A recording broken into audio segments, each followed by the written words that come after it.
Keep fighting, keep praying, keep fasting. It's not over. Keep pressing, progressing, keep moving. It's not over. Keep reading, interceding, keep believing. It's not over until your victory is won.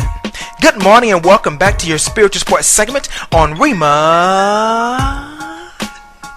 Gospel Radio. Better than when you heard it last week.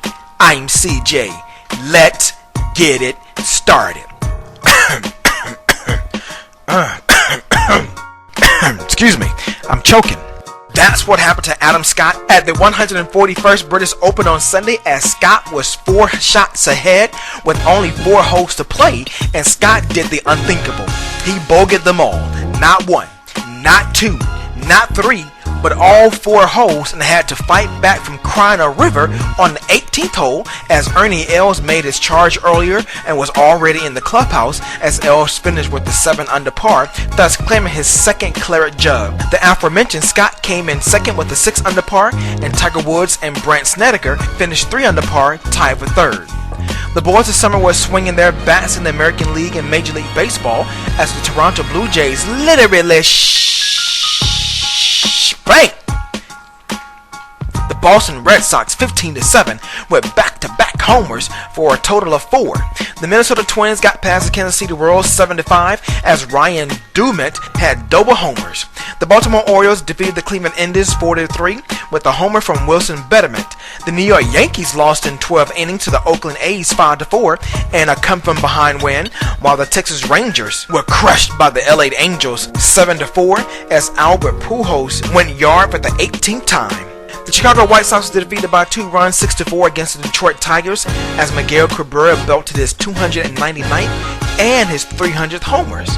And the Seattle Mariners got past the Tampa Bay Rays 2-1 as Blake Beavan allowed only 4 hits over 8 innings to capture the win.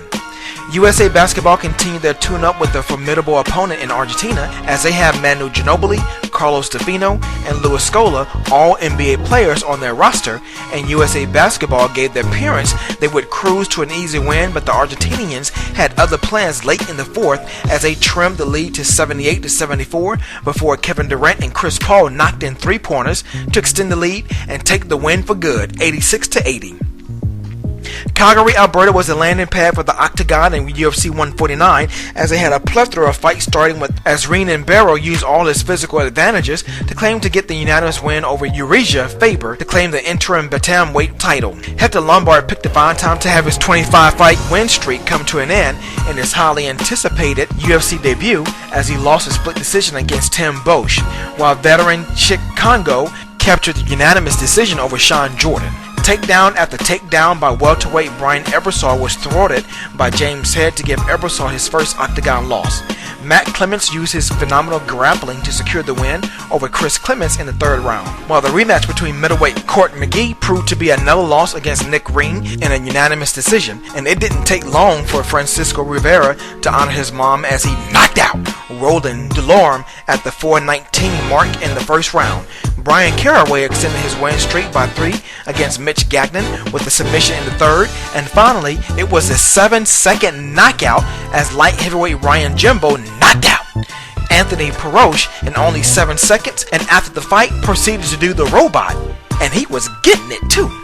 In sporting news, Mark Emmert, president of the NCAA, is expected to dole out the detailed punishment against Penn State at a 9 a.m. Eastern Conference Standard Time press conference this morning. Although it's expected not to be the so-called death penalty, which would have suspended the program for a year, penalties will most likely include, according to sources, significant loss of scholarships and loss of multiple bowl games. However, with these penalties being so severe, the death penalty would be preferred. To have your company sponsor a sports segment, please email me at cj@cjsports.com for more information. To catch archives of your spiritual sports segment, log on to my brand new blog site, cjsports.com, and make sure you give me that follow on Twitter at cjsports. That's CEEJAY. And stay tuned for more updates on your next spiritual sports segment where we sprinkle a little spirituality in your sports. I'm CJ. Be blessed and keep smiling because God has something special in store for you.